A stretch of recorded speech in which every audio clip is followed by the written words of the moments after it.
incorporar un, un elemento importantísimo, que es el elemento corpóreo. Y estas antropologías son también, ha habido varias a lo largo de la historia, también son fundamentales, porque van a incidir, según el enfoque que nosotros le demos a nuestra propia corporalidad, de alguna u otra manera en el derecho. No nos vamos a cansar de remarcar la importancia de las antropologías está en que la manera en cómo nos percibamos, y esto incluye la percepción de nuestra propia corporalidad, necesariamente se va a reflejar en los productos, en las instituciones o en las construcciones humanas. Y en la que a nosotros nos toca y nos interesa en el derecho, esto es también fundamental. Diría que antes de que empecemos a puntualizar dos o tres cuestiones como, como contextuales al tema,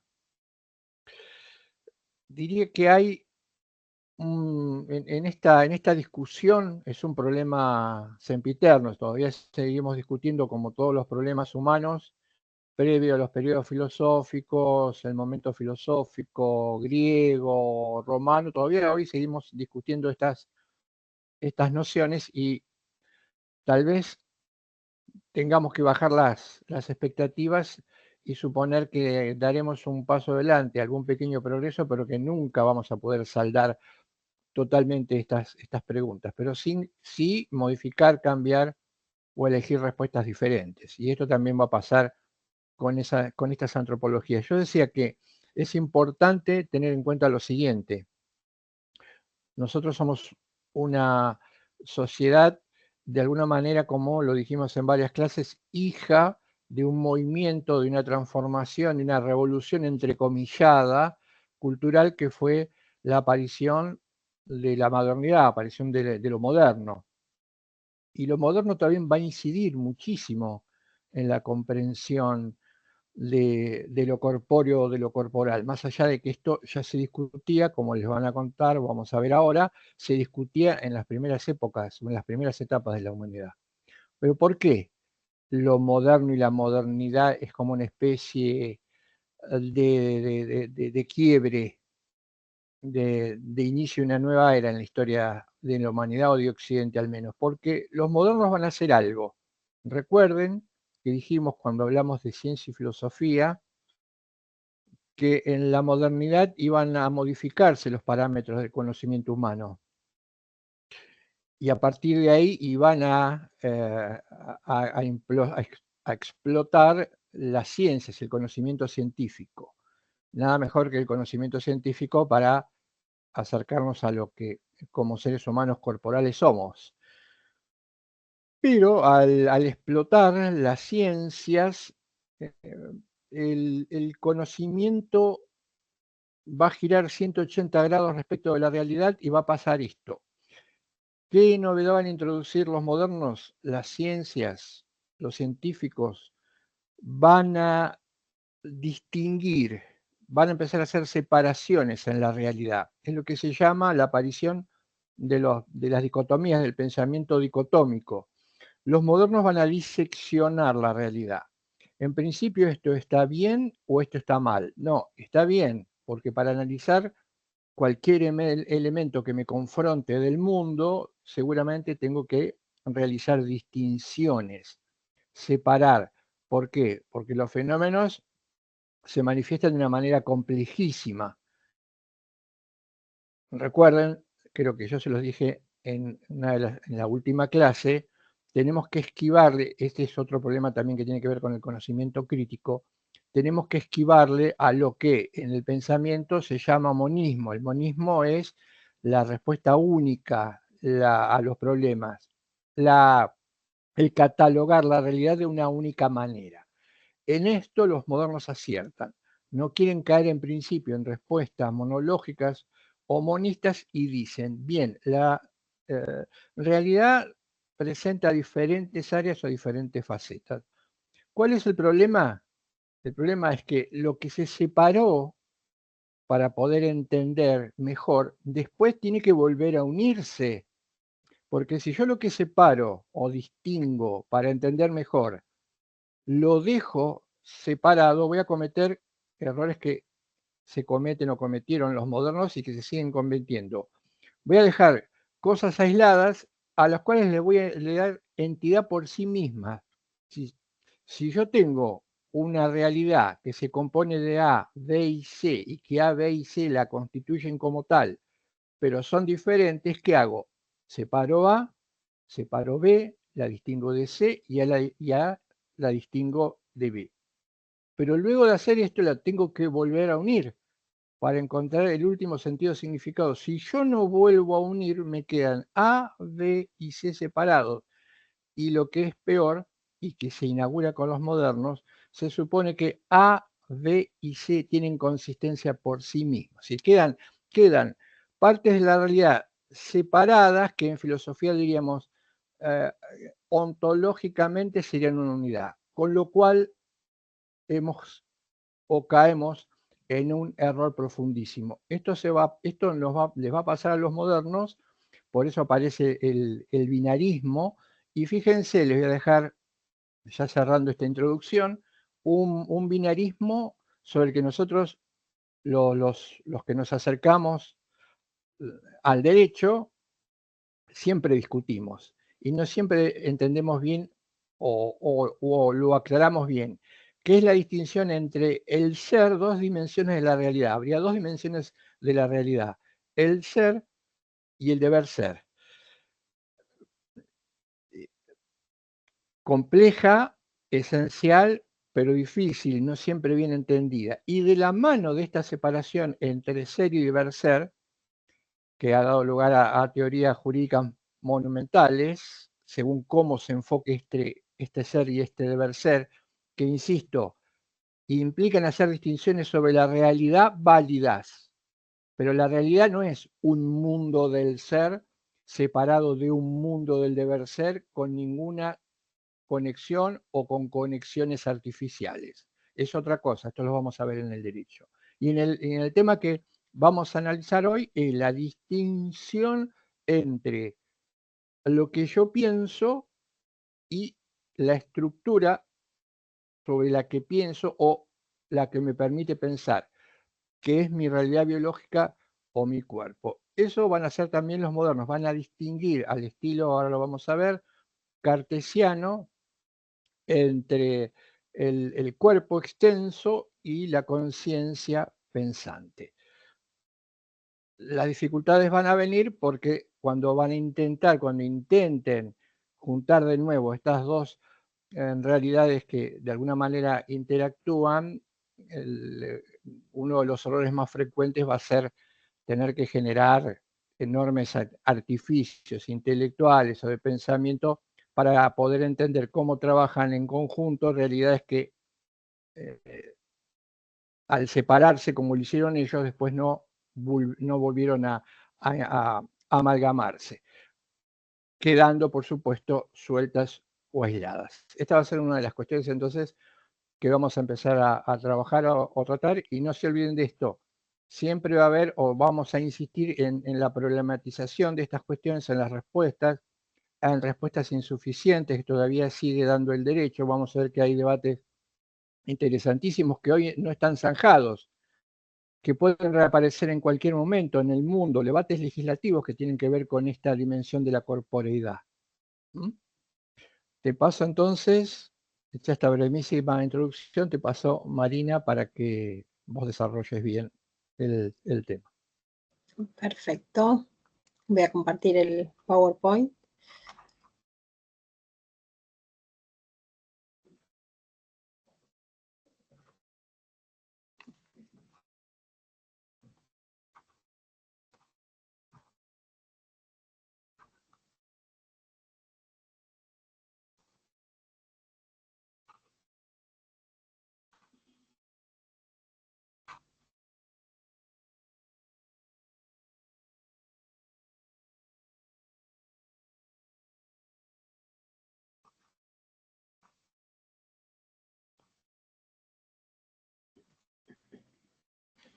Bien, bueno, como decimos desde la primera clase, la filosofía parte de interrogantes, así que en esta clase vamos a trabajar sobre el interrogante ¿quién es el ser humano, pero desde su corporeidad? En el módulo anterior vimos un poco las antropologías que se refieren más a la existencia del ser personal, y esta puntualmente, como contaba Carlos, ¿quién es el ser humano, pero desde su corporeidad? Y a lo largo de la clase vamos a ver las teorías que gravitaron a lo largo de la historia, ¿no? Que son las interpretaciones dualistas, en donde hay dos principios operantes dentro del ser humano, y las interpretaciones monistas, en donde hay un solo principio operante. Esas son las distintas antropologías que vamos a ver a lo largo de la clase. Dualismo en filosofía significa que hay dos elementos que confluyen en un mismo momento y en una misma realidad, en este caso el ser humano, y esos dos elementos no pueden sintetizarse, digamos, no pueden unirse, y al confluir en el mismo momento y en el mismo lugar y no poder sintetizarse, permanecen en permanente tensión, ¿sí? En conflicto. Nosotros en Derecho, a lo largo de la carrera, vimos algunos dualismos, como por ejemplo derecho público, derecho privado, derecho objetivo, derecho subjetivo, derechos personales, derechos reales. Bueno, estos son dualismos. Siempre que se cumplan estos requisitos, va a haber un dualismo. En este caso, como decíamos, vamos a ver los dualismos en relación a la corporeidad del ser personal. El primero que vamos a trabajar es el dualismo platónico, ¿sí? Que es la interpretación del ser humano más difundida, y que ha dominado durante muchísimos siglos la reflexión del individuo acerca de este interrogante. Bueno, está propuesto por Platón, más o menos en el siglo IV a.C. Y antes de explicar lo que es el dualismo platónico, vamos a ver algunas interpretaciones de este filósofo que nos van a ayudar a entender un poquitito mejor o a poder verlas con mayor facilidad. No sé si, me acuerdo que lo leí en el curso de ingreso, no sé si ustedes leyeron El mito de las cavernas. A través de esta alegoría, Platón explica después lo que es el dualismo ontológico, lo que él entiende por el universo, ¿no? No sé si logran ahí, la filmina está bastante chiquita, pero se los cuento. Platón sostenía que en el universo hay dos mundos, ¿sí? Por un lado, el mundo de las ideas o el mundo inteligible, y por otro lado, el mundo sensible o el mundo material. El mundo inteligible, dice Platón, que es el único verdadero. Está compuesto por almas y por esencias. Las esencias es aquello que hace a una cosa ser determinada cosa. Y este mundo inteligible, de la única manera que puede conocerse es a través de la razón, ¿sí? Las almas o las ideas que viven en este mundo no cambian nunca, son imperecederas, son inmutables y son eternas. Por otro lado, explica Platón que también existe el mundo sensible. Este mundo sensible, que es el mundo físico o material, está compuesto por elementos, por objetos físicos. Él decía que el dios Demiurgo, que es un dios que da forma a la materia, creó todos estos objetos que forman parte de este mundo sensible, copiándose de aquellas ideas del mundo inteligible, ¿sí? Entonces, este mundo sensible es una copia del el mundo inmaterial.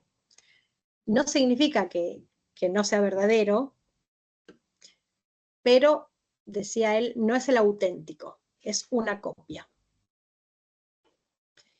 A diferencia de las ideas que están en el mundo inteligible, en el mundo sensible, todos aquellos objetos cambian, mueren, digamos, las cosas nacen y mueren, no son imperecederas, ¿sí? Entonces, así van cambiando las unas de las otras. Y estas cosas del mundo sensible se conocen a través de los sentidos. En la primera clase también mencionamos estos dos tipos de conocimiento, ¿no? El conocimiento a través de la razón y el conocimiento a través de los sentidos.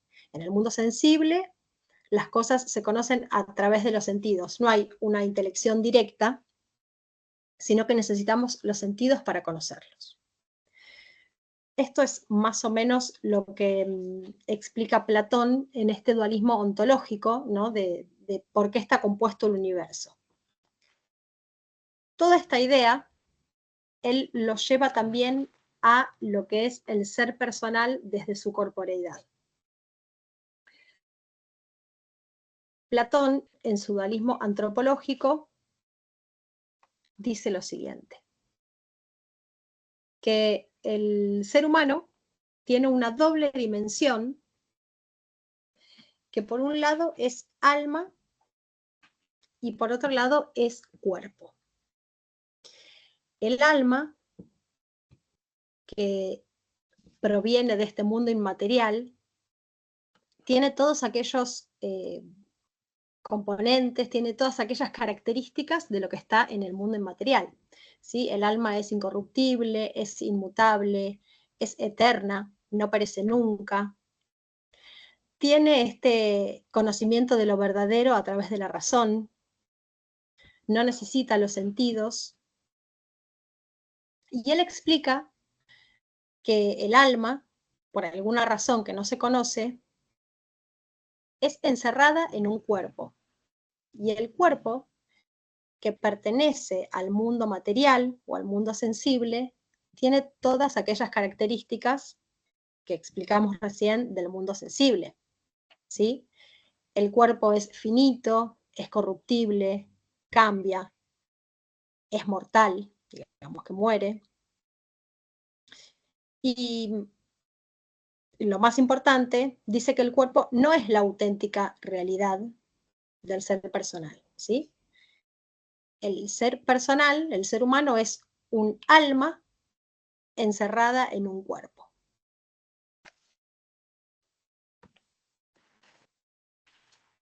Dice que el ser personal es un compositum, ¿sí? Está compuesto por alma y cuerpo.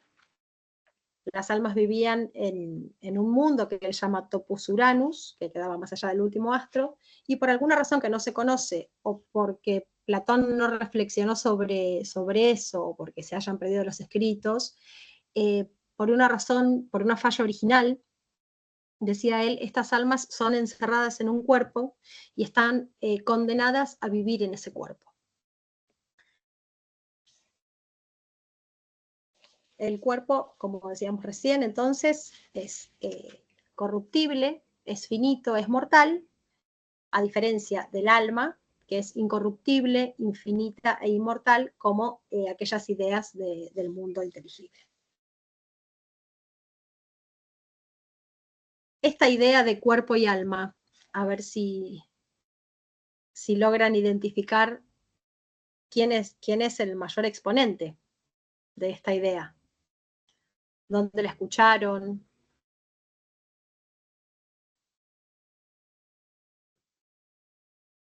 De la religión, ahí pusieron en el chat, perfecto, de Dios, sí, los mayores exponentes, digo, los cristianos, el cristianismo es los que llevaron adelante esta idea, ¿no? por todo el mundo occidental y a lo largo de muchísimos siglos, son los mayores exponentes de esta idea platónica de cuerpo y alma. Ahora vamos a ver también por qué, cuáles son las razones por la que dura tanto esta idea, que creo que la traemos hasta el día de hoy, ¿no? Decíamos recién que fue propuesta por Platón en el siglo IV a.C. y hasta el día de hoy la seguimos trayendo, ¿no? Cómo seguimos repitiendo esta idea de cuerpo y alma, cómo la seguimos pensando, incluso desde una reflexión, a mí me viene pasando desde una reflexión viva acerca de esta cuestión, siempre volvemos al cuerpo y alma, ¿no? Qué Dice buena Platón, consulta. entonces, sí. ¿Puede ser que cuerpo y alma viene de la parte de la teología de Santo Tomás? No se escuchó bien. A ver, ¿ahora me escuchás bien? ¿Me escuchás? Sí, repita, a ver, repetí, por Claro, favor. cuerpo y alma viene de la parte teológica, y uno de los referentes puede ser, algo así, me acuerdo, Santo Tomás de Aquino. Santo Tomás de Aquino, claro, puede ser. Sí, como decía Marina, toda la filosofía, lo que va a ser no solamente religión, sino la apoyatura de lo religioso, que es la filosofía cristiana, de alguna manera se monta sobre esta distinción. Claro, Pero, por los teólogos, claro, ¿no?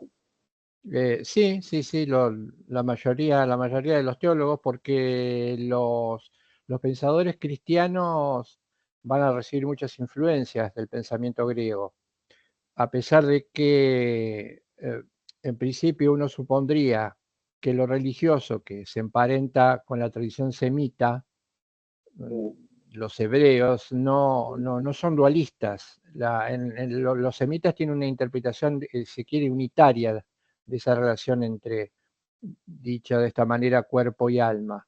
A diferencia de los griegos, los que marcan la diferencia o la decisión, ese dualismo, son los griegos.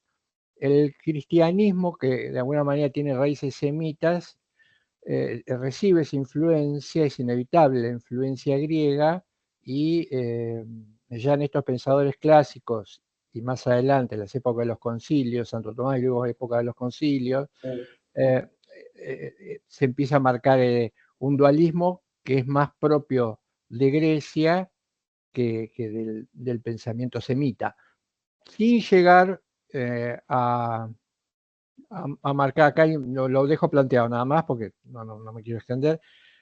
Acá hay planteado una cuestión interesante, porque está la diferencia, se va a hacer una diferencia entre reencarnación y resurrección. Muchas veces se interpreta mal y se equipara el significado, lo que intenta querernos decir la religión católica, con resurrección y con reencarnación, hasta que parece no haber diferencias entre ellos.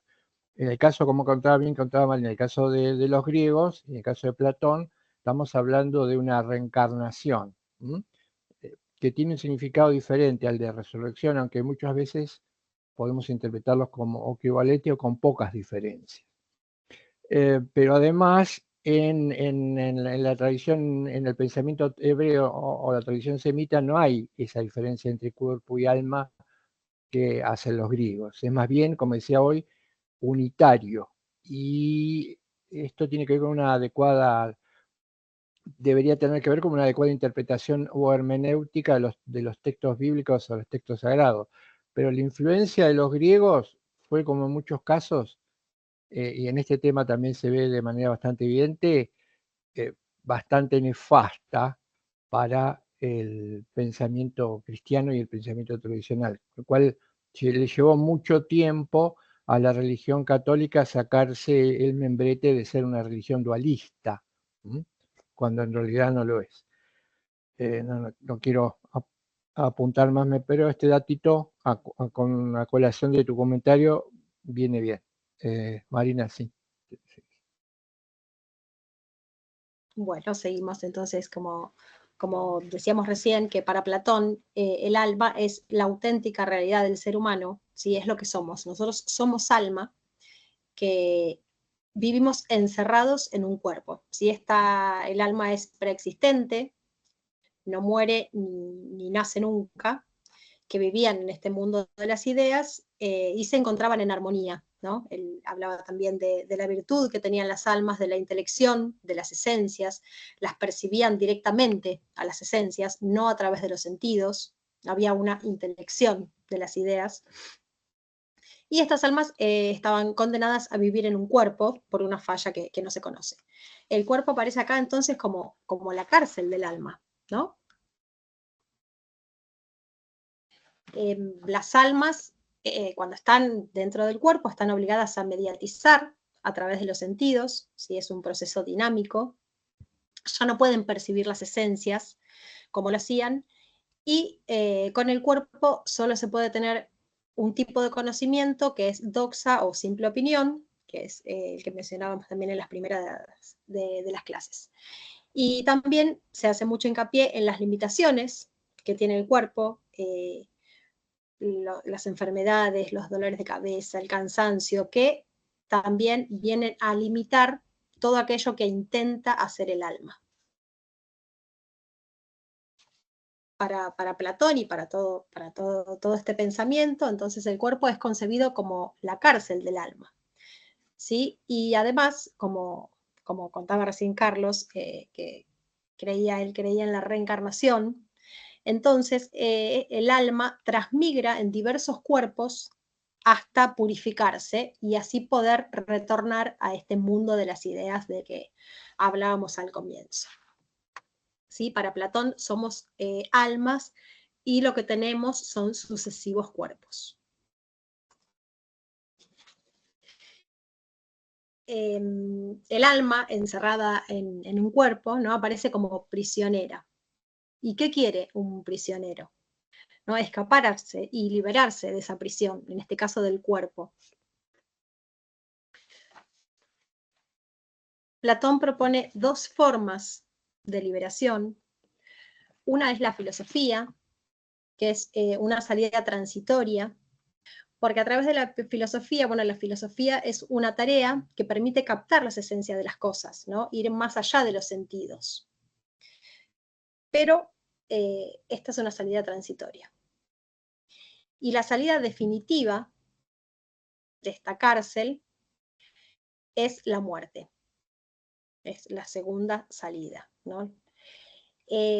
Volvemos de nuevo acá a la idea y a diferenciar un poco, él no propone al suicidio como una posibilidad, sino todo lo contrario. Él, al creer en la reencarnación, también creía que una persona que se suicida va a un cuerpo mucho peor del que tenía, ¿sí?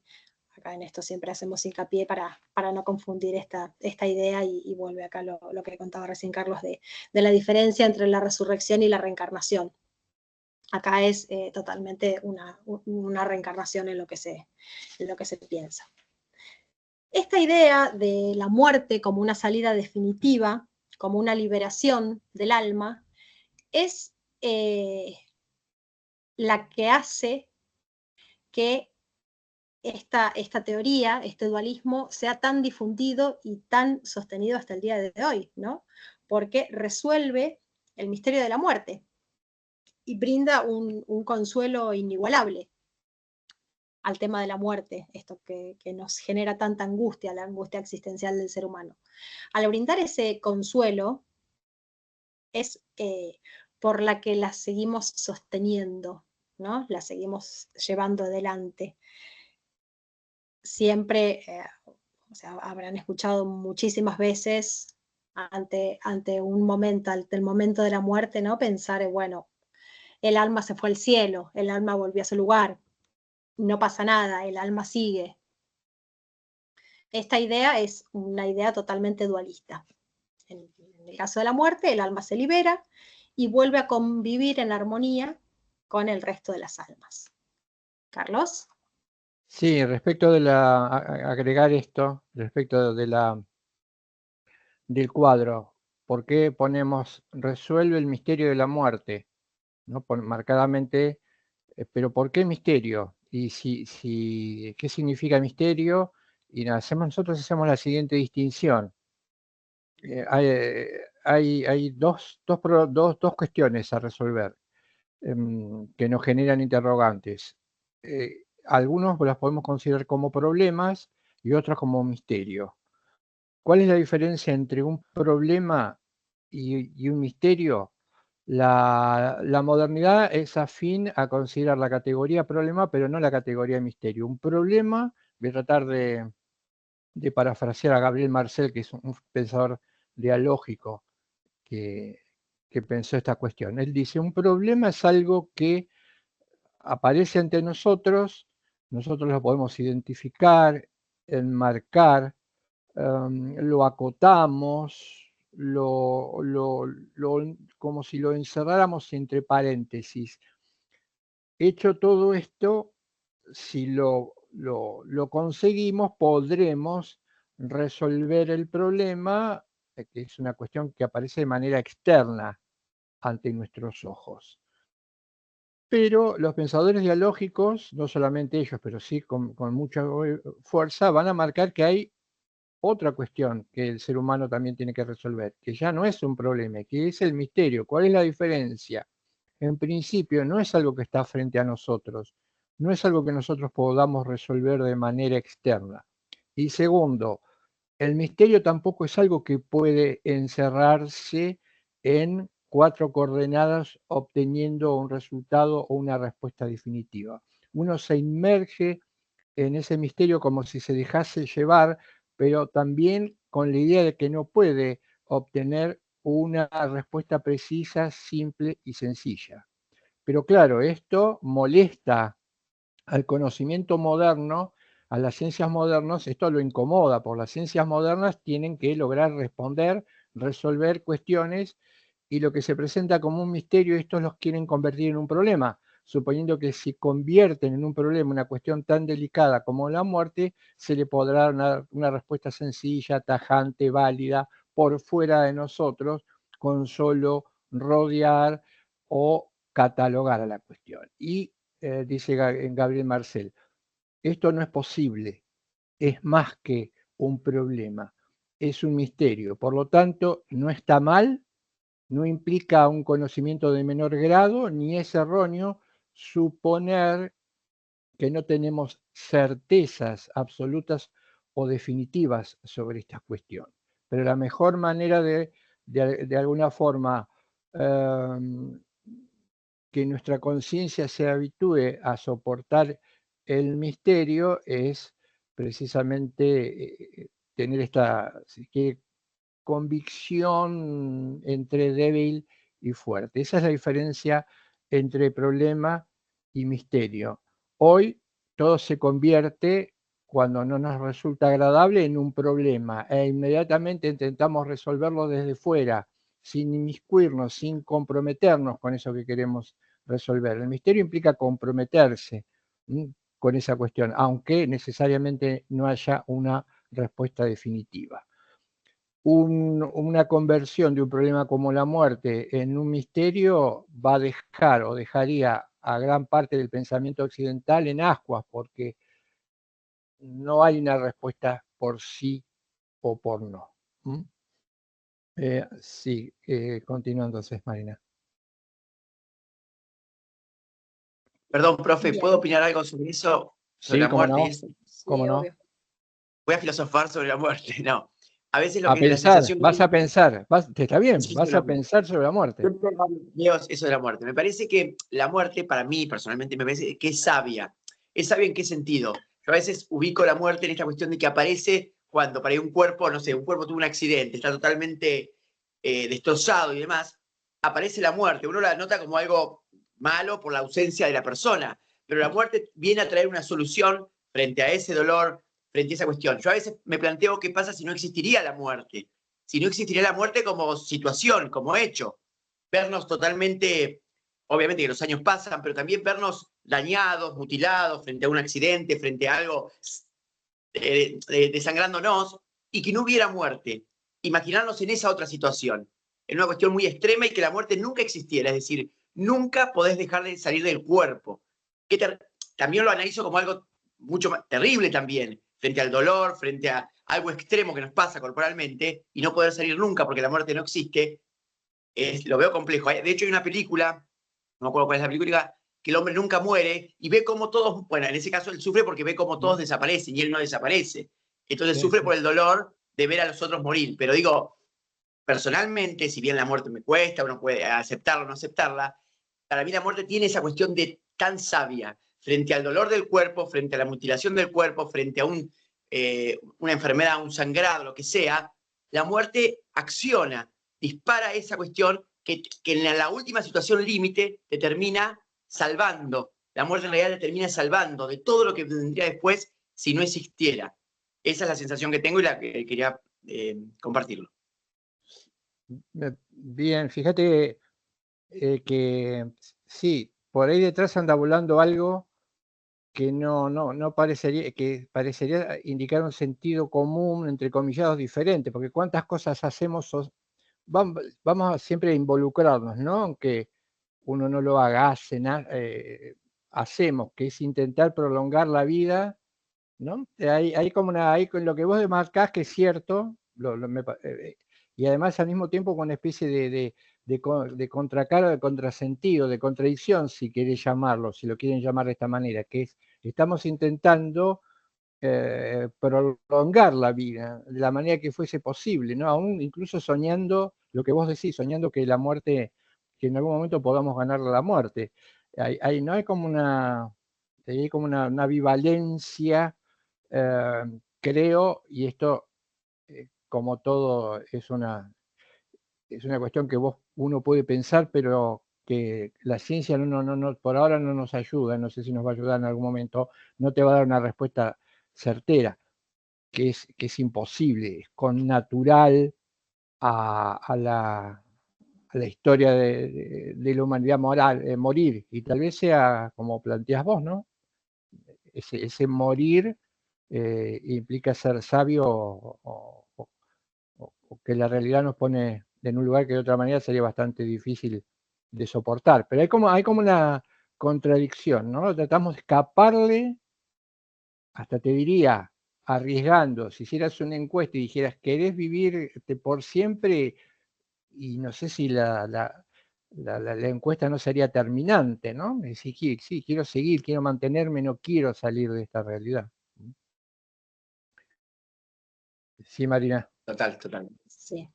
Sí, hay mucha tela para cortar, ¿no? Es algo una charla que puede durar horas y sí, bueno, y siempre hay que reflexionar sobre la muerte y también pienso, no sé, lo que decías vos, Charlie, ¿no? Que también tiene mucho de cierto y que no sé cuáles habrán sido tus experiencias frente a la muerte. Nosotros siempre aprendemos de la muerte con la muerte de los demás, ¿no? No, nunca con la nuestra. Entonces eso también es algo que quizás muy personal y muy subjetivo. Las experiencias que tiene uno frente a la muerte te van enseñando distintas cosas.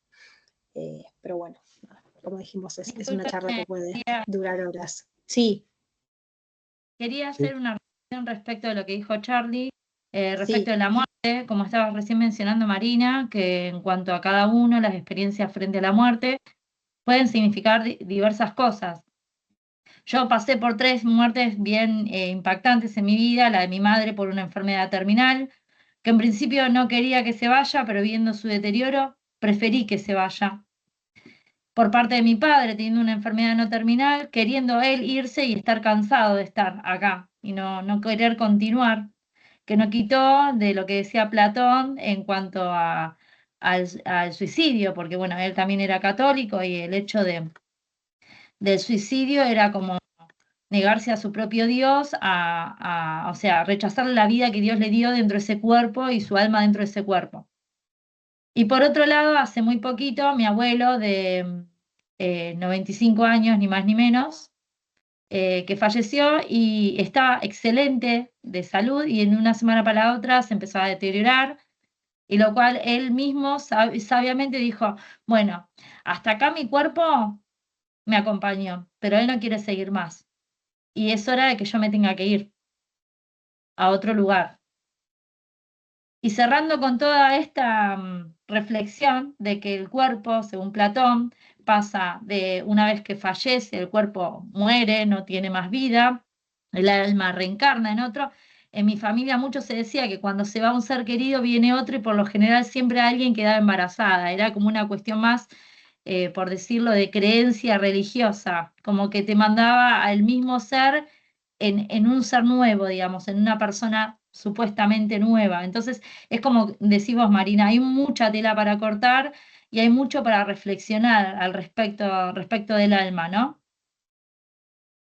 Claro, si ustedes me permiten, todo esto nos une, todo esto nos lleva a algo importante que tiene que ver con el pensar, que disparan. Estas cuestiones como la muerte disparan en algún momento de la vida del ser humano disparan interrogantes, porque como había un pensador alemán que decía que el tema de la muerte es un tema complicado, pero que en gran parte de la vida suele pasar desapercibido, porque él decía, el primer contacto o el contacto básico que tenemos con la muerte puede ser alguna visualización que no nos toque directamente, o él decía lo que nosotros llamaríamos avisos fúnebres, ¿no? Mirá, por ahí ojear un día al diario, ver un aviso fúnebre, hasta que se produce ese cimbronazo cuando, como contabas vos, nos afecta a nosotros mismos. Entonces ahí donde empezamos a preguntarnos cosas, ¿no? A plantearnos cosas. Y esto ha sido siempre así.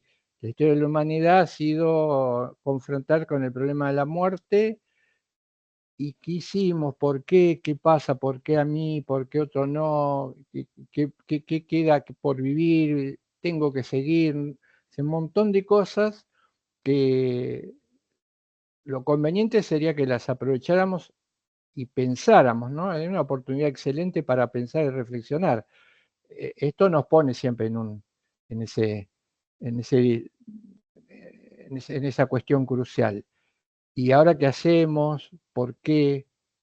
Son cuestiones que a todos los seres humanos nos afectan y nos han afectado, y muchos pensadores se han apoyado en este punto de partida, ¿no? Como hoy recién decías, hablabas de la sabiduría.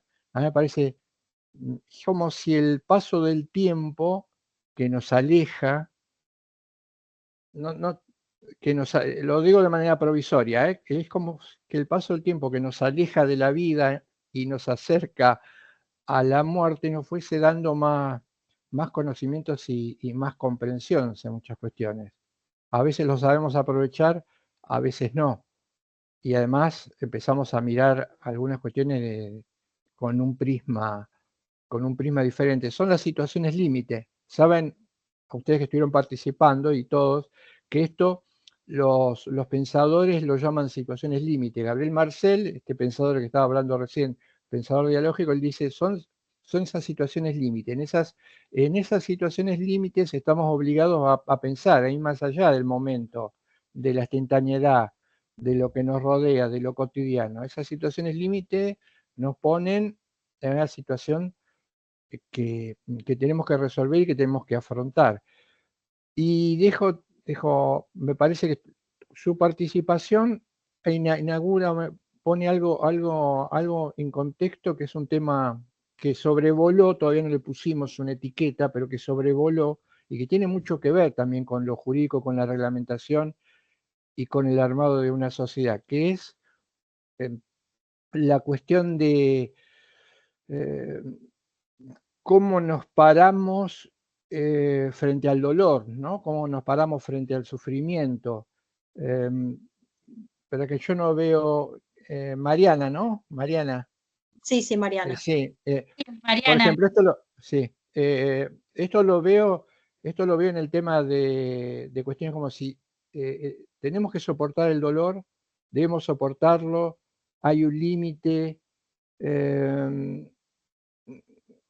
El dolor tiene que ver nada más que con lo corpóreo, con lo corporal, o sería, o hablamos de que sufrimos integralmente, o es lo corpóreo lo que sufre y la cabeza me dice que esto tiene que terminar, ¿no? Y ahí van a aparecer estas cuestiones de dualismo, después vamos a ver monismo, que son problemas que además llevan a cuestiones prácticas.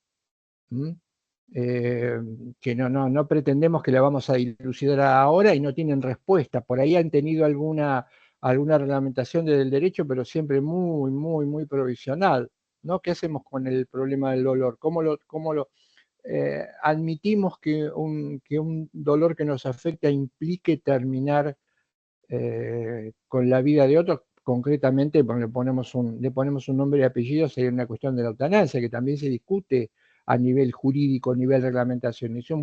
Y es un problema delicadísimo la cuestión de la eutanasia, pero también otras cuestiones, ¿no? Como la prolongación de la vida, y vamos a ver algunas cuestiones que todavía no aparecieron ahora, después cuando hagamos una especie de reflexión final, otros problemas importantísimos como podría serlo el aborto y otros.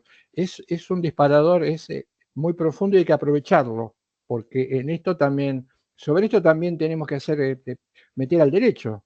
No es una cuestión que está por fuera. Todo esto hay que meterlo también en el derecho, por eso tenemos que pensar y reflexionar sobre esto. No es una cuestión médica, un pasatiempo, un juguete, jugar a pensar. No, nada, esto también es parte de nuestra vida y parte del derecho. ¿O acaso no se discuten en las legislaciones del mundo actualmente y nosotros no tenemos debate sobre estos problemas? Y después nos damos cuenta que tal vez no lo hemos pensado lo suficiente porque podemos tener alguna solución legislativa sobre un determinado tema, pero después vemos que no se cumple, vemos que no se sigue a rajatabla, vemos que se rechaza. Entonces esto significa que algunas cuestiones, 2 o 3 problemitas que les mencioné recién, no están bien resueltos. Y tal vez no estén bien resueltos provisionalmente porque no le dedicamos toda la reflexión que merece. Y esto por lo menos como para abrir, como para que ustedes vean que hay cuestiones, y siempre tener en cuenta el problema y separar problema de misterio. No nos frustremos porque algunas cuestiones que son un misterio no tienen una respuesta en el aquí y ahora. La ciencia moderna nos ha hecho creer que lo bueno, lo correcto, lo racional es aquello que se puede resolver por sí o por no, y ese es un error gravísimo. Y que nos lleva también en cuestiones como esta, nos va a llevar en cuestiones como esta al cientismo. El cientismo es una distorsión de la ciencia y es el intento de explicar cuestiones por la ciencia que la ciencia no puede resolver. No se puede comprar eso de que la ciencia tiene la última palabra. Hay muchísimas cuestiones que la ciencia ni siquiera puede intervenir, si no cae en cientismo. Da una respuesta que ella no puede dar porque excede el marco de comprensión. Este es otro problema que alguien dentro del mundo jurídico tiene que tener en cuenta. Cuando tiene que resolver, o como abogado, legislador o juez, se plantean estas temáticas. Continuamos, bien, muy bueno Mariela, el aporte. Mariela, que tiene la mano levantada. Sí, ya casualmente estaba pensando a nivel jurídico el tema de hoy, está en debate de la eutanasia, y otro de los temas también que también se puede llegar a pensar o a reflexionar es en cuanto a la pena de muerte. Así, creo que está todo muy relacionado, ¿no? Es decir, y es una de las grandes discusiones en cuanto a lo que es legislación, en cuanto a la fe, cuando dicen tan deliberadamente aplicación de pena de muerte, que también cómo se toma también la eutanasia sería otra cosa. Entonces, creo que es mucho para hablar, ¿no? Porque son dos puntos que se contraponen, ¿no? ¿Quiénes somos nosotros para sacarle la vida a una persona, pero a su vez también se debate la eutanasia en cuanto a, cuando estamos, como dijo Charlie, ante el dolor o ante el sufrimiento del otro y ver a la otra persona sufriendo, aplicarle la eutanasia. Hoy por eso muy pocos países en el cual está legislado y pena de muerte, sabemos que casi en Estados Unidos creo que quedan 3 estados. Pero es un tema bastante controvertido en la muerte. Claro, porque aparece el castigo, te va a parecer una cuestión ultra controvertida y discutible que no siempre se discute y se reflexiona, No. y muchas veces hasta en el derecho se toma como algo, como una cuestión adquirida, ¿no? El derecho y castigo son como sinónimos, y esa Sí. es otra cuestión también que hay que repensar profundamente, ¿no? Pero yo cuando lo escucho parece... con tanta falta de empatía decir que se aplique la pena de muerte, no es tan así. No es tan así. Así, no se puede decir, ¿quién somos nosotros para sacar la vida del otro? Yo estoy en contra de la pena de muerte. Para mí no, realmente no soluciona nada. Pero hoy por hoy, socialmente, hoy lo que se está viviendo en Argentina, uno lo escucha constantemente. Realmente habría que reflexionar un poco qué estamos pasando como sociedad, ¿no? Ahora, después debatimos el aborto, después debatimos la eutanasia. Es realmente todo muy loco lo que se está viviendo hoy, socialmente, lo que estamos viendo en Argentina, la falta de empatía, la falta de valores que se han perdido, ¿no? Sí, esas discusiones creo que tienen que ver creo que tienen necesariamente que ver con lo antropológico. Si el problema como vos discutas, como nosotros discutamos todo esto, nos tenemos que dar cuenta que en la discusión, en el aporte de argumentos, en la lectura, en lo que fuere, tenemos que identificar qué perspectiva, qué percepción del hombre estamos llevando adelante. En este momento estamos hablando, si se quiere, argumentando, discutiendo o compartiendo puntos de vista. Nuestras opiniones están apoyadas, se apoyan en una determinada comprensión del ser humano, que es precisamente el tema que hace unas clases venimos debatiendo. Y es tan fácil, pero tan difícil, porque la respuesta está ahí. Vos trajiste, hablamos de la muerte, trajiste el tema de la pena de la muerte. La pena de la muerte implica una determinada... el que habla de la pena de la muerte y la defiende, está apoyado sobre una determinada imagen del hombre, que hay que discutirla, que hay que entenderla. El que dice, el que cree que uno puede decidir hacer cualquier cosa con su vida porque es su propia vida, también está apoyándose en una determinada concepción del hombre, que habrá que ver si es la adecuada o la correcta. Ahí tenés dos grandes debates, ¿no? Que todavía no están resueltos, pero es porque no están bien pensados. Y la respuesta va a estar, a ver, ¿qué somos? ¿Somos individuos? ¿Somos parte de un grupo? ¿Somos seres dialógicos? No podemos dar muchas más vueltas. ¿Somos individuos? ¿Somos grupales o somos dialógicos? Y las tres no son las tres no están en lo cierto, ni las tres están equivocadas. Hay alguna que tiene que estar en lo cierto. Hay que traer a debate, hay que proponer argumentos. Hemos sido inducidos a suponer, porque ni siquiera nos invitaron a reflexionar, hemos sido inducidos, por eso yo hablo de formatear subjetivamente, inducidos a creer que la respuesta que le damos a todo es válida porque estamos apoyando la idea de lo individual. ¿Y cuándo llegamos a esa discusión? ¿Cuándo dimos esa discusión? Sin embargo, aunque no lo sepamos, la mayoría de las argumentaciones, la falta de empatía de la que estabas hablando vos en todos los terrenos, y sobre todo en el económico, tiene que ver con una determinada concepción del ser humano. Yo diría esto, tenemos que empezar a empujar para que el que propone algo en cualquier nivel, que propone algo, nos muestre primero, entienda primero sobre qué imagen del hombre está proponiendo lo que quiere proponer. Que la muestre y si no, se la demostramos nosotros y que la discutamos. Insisto, en estos temas de hoy, el tema del dualismo, el tema del cuerpo, el tema del dolor, el tema de la eutanasia, el tema del aborto, el tema de privilegiar el trabajo corporal y no el trabajo intelectual, el hacer distinción entre cuerpo y alma, entre mente y cerebro, que son dos cosas, el cuerpo es una cosa y la mente es otra. Bueno, pero eso es un dualismo, pero ¿es cierto, es correcto el dualismo?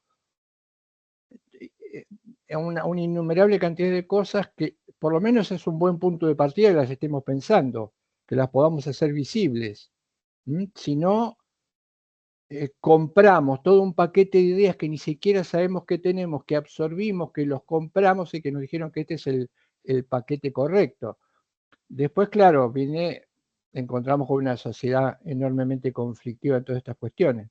Pero esto ya me parece que es un punto de partida y en esto tenemos que animar en todas las cuestiones. Hay que animarse a discutir todas las cuestiones, porque vamos a ser parte de esto. Nosotros vamos a ser parte de esto. Nosotros vinimos al mundo y nos vamos del mundo y hay un balance que deberíamos hacer. A veces lo hacemos, a veces no lo hacemos, a veces no podemos, pero que como balance siempre está, aunque no lo veamos. Es decir, o actuamos o omitimos. Nunca estamos afuera. Los seres humanos nunca estamos afuera de ninguna cuestión ni de ningún problema.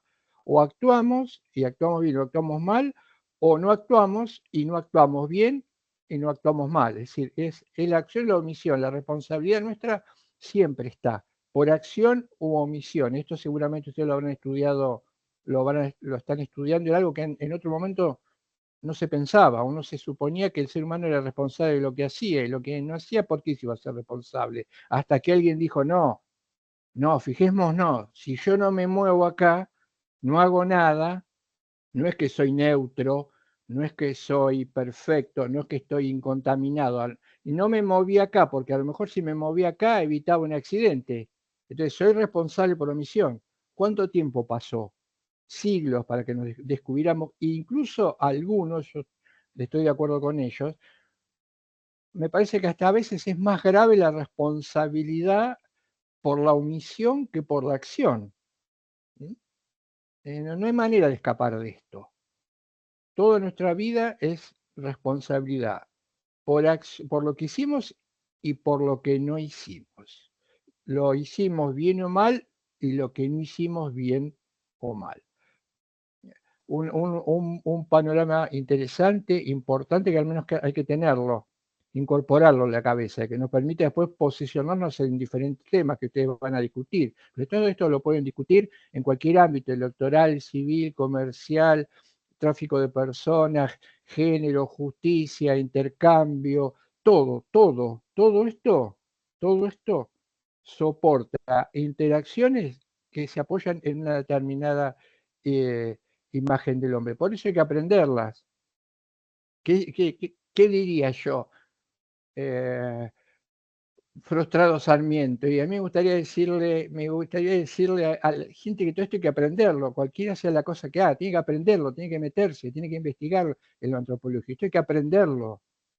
No, aprenderlo implica que hay alguien que lo tiene que mostrar, enseñar en un sentido no de distancia, sino no hacerlo saber. Esto es lo que hay que saber. Esto es lo que nosotros tendríamos que exigir.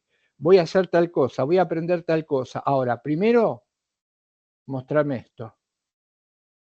Me voy a dedicar a tal cosa. Ahora, primero, entende esto, comprende esto. Hablamos de los productos culturales. Todo esto tiene que aparecer antes de un producto cultural, no solamente en derecho. Todo esto le hace falta a la ciencia, a la educación, al pensamiento, a la economía, a la historia, a todas las actividades humanas le hace falta esto. Por lo menos la problemática y pensarlo. Acá no estamos dando respuestas ni libros hechos, ni dogmas, ni nada. Pensarlo, resolverlo. Si no, otros lo van a pensar y otros lo han pensado por nosotros, y la inteligencia artificial nos lo va a pensar más por nosotros, conformada por algún otro, pero que no somos nosotros mismos, ¿no? Bien, ahora sí, Marina, ponele. ¿Puedo hacer Sí, una sí, acotación? Mariana. Sí, Respecto por de supuesto. la eutanasia que nombraba la compañera, la eutanasia, perdón, la pena de muerte que existe en 3 estados de Estados Unidos y que acá no está regulada, pero sin embargo se ha llevado a cabo y se lleva a cabo sin tomar ningún tipo de postura ni zafaronista ni nada, por ejemplo en las cárceles, en los penales, que con la facultad hemos ido a visitar, donde se encierra una persona totalmente sana en un pabellón donde está lleno de gente con tuberculosis y no se le da la asistencia médica necesaria y termina saliendo en una bolsa de ese penal, sin tener una sentencia firme, ¿no? Sin haber pasado hasta por ahí por el proceso que nuestro ordenamiento así lo valida. Entonces digo, no está, pero está, y por otro lado también estuvo, en ese caso por acción y omisión, y por otro lado estuvo en el caso de la pandemia, donde a la falta de atención médica para la cantidad de casos que hubo, se le daba prioridad a la gente de un rango etario y a los más viejos se los dejaba de lado. Entonces digo, ¿hay una pena de muerte o no hay una pena de muerte? Por omisión, sin quererlo tal vez, porque la situación desbordó, pero como que hubo, y como que respecto de también lo que es el aborto, se puede llegar también a hablar de un tema de pena de muerte, porque estamos decidiendo sobre la vida del otro, ¿no? Yo sí, diría, yo haría una pregunta, ¿no? Casualmente, es época, hay épocas durante el año en donde aparecen estas cuestiones en la facultad, en muchas facultades que son visitar cárceles. Yo también cuando en algún momento estudiaba me hicieron visitar una cárcel. Y a vos que haces este comentario, yo si pudiera, en el momento tal vez no podés, no es que no me animé, pero yo diría, eh, ¿por qué me llevan a visitar la cárcel? Yo le preguntaría a alguien, ¿cuál es el sentido, significado de que nos, por ahí lo cuentan, no sé, ¿cuál es el sentido, el significado de que me lleven a visitar la cárcel? ¿Cuál es? ¿En qué incide? Una respuesta podría ser, mira, te llevo a visitar la cárcel para que veas cómo el ser humano, a partir de un mito en Occidente, ha tergiversado tanto la manera de resolver los problemas de interacción humana que las personas terminan acá, como decís vos, asesinadas, muertes con SIDA, peleándose, constituyendo un centro de negocio de droga cuando tienen plata, o de cárceles VIP. Tal vez, pero si no, ¿cuál es el sentido? O que te digan, mira, esto no tiene que existir más.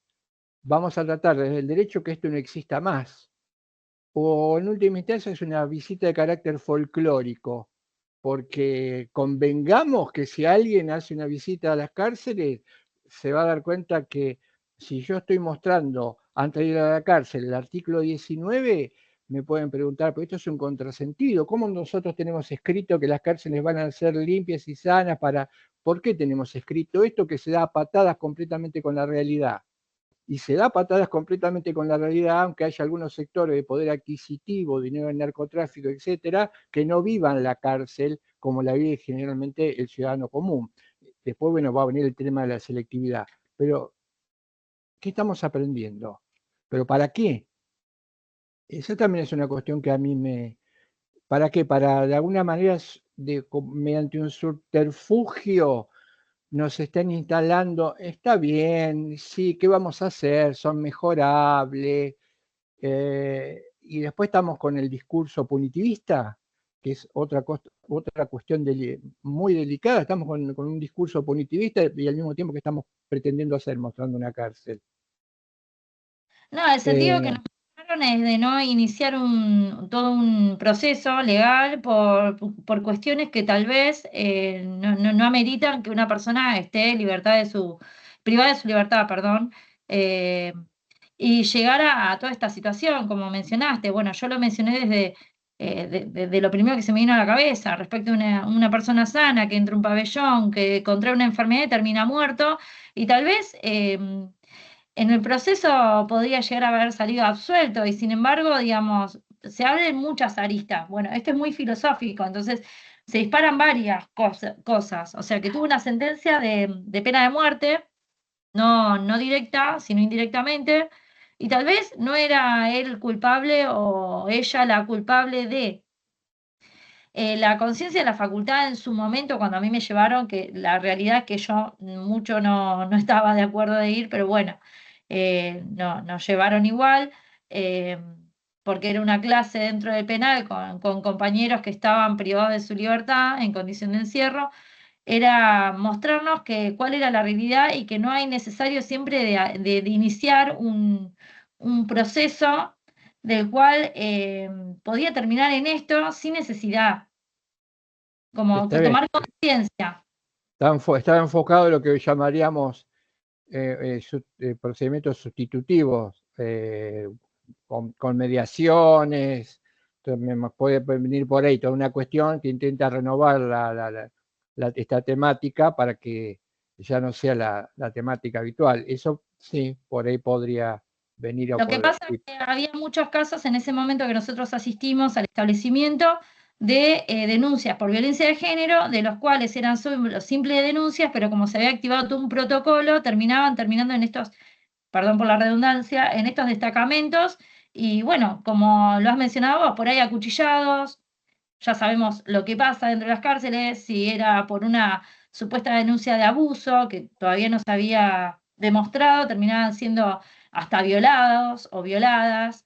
Entonces como que no hay una necesidad de tratar de poner como paño frío la situación hasta que no se resuelva y que no termine con un desenlace peor de lo que arrancó, ¿no? Que tomemos conciencia de eso como futuros operadores jurídicos. Te digo Sí. una realidad, bueno, vamos a ir con el tema. Mi marido trabaja en la Cámara Penal. Yo convivo constantemente con debates, asisto. No es tan así lo que vos decís. Cuando uno llega a un juicio, un debate, y la persona que vos te estás diciendo, en cuestión de género, acá, por ejemplo, yo vivo en la ciudad de Cochera, la persona es aprendida y llevada a Patán. No la ponen con la comunidad carcelaria común. ¿Por qué te digo? Porque para eso están los jueces de ejecución penal. Si a un juez de ejecución penal le llega a pasar algo a una persona que está detenida o aprendida, te imaginas que a nivel de responsabilidad vas para atrás, que hacer un jury. Entonces, las personas también que son generalmente los parizones saben que van una persona que ha abusado, también se lo aísla del parizón. Es decir, hay cierto cuidado. Ahora, una cosa es eso y otra cosa es cómo está el sistema carcelario o cómo, en qué calidad está el sistema carcelario. Batal se está cayendo pedazos, es cierto. Otro de los problemas que tenemos es la superpoblación, porque hoy por hoy tenemos tanta superpoblación que, por ejemplo, una celda que tiene que estar 20 y 40. Por eso, cuando se aplican penas máximas de 20 o 25 años, sabemos que el promedio de vida de esa persona no va a llegar a los 25 años de delito. Sabemos que la persona va a morir antes. ¿Por qué? Por la situación higiénica que no está el pabellón que tiene que estar. Por eso te digo, a uno lo llevan a las cárceles, eso está en cárceles. He estado en pabellones, he estado en la alcaldía, he estado en lo que le llamamos leonera.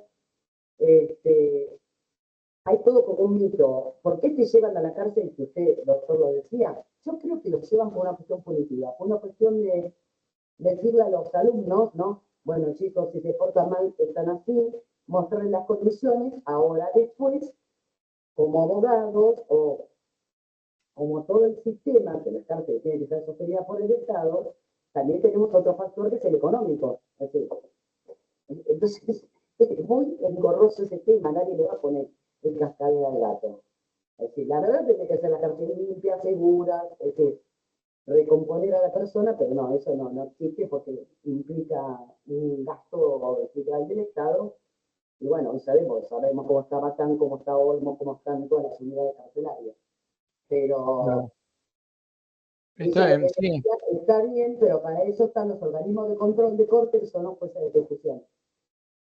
La cuestión sería, y ahora giramos para no irnos ya demasiado del tema, que fue interesante, la cuestión sería discutir, y esto lo podemos proponer para un poco más adelante, la cuestión sería discutir por qué hay un artículo como el 19. Yo discutiría primero por qué hay un artículo, porque a quién a alguien se le ocurrió el tema de porque el juicio de valor o el que está por debajo de esto es que es una institución correcta y que siendo correcta o manejándose con determinados parámetros va a conseguir determinados objetivos. Bueno, la cuestión es primero discutir esto, que nunca se discutió. Esto es lo que hay que discutir. ¿Qué hace una institución de estas características en un artículo o en un texto como el constitucional? Primero hay que discutir esto, para después salir al resto de las aristas. ¿Quién dijo? ¿Quién demostró? ¿Quién lo probó?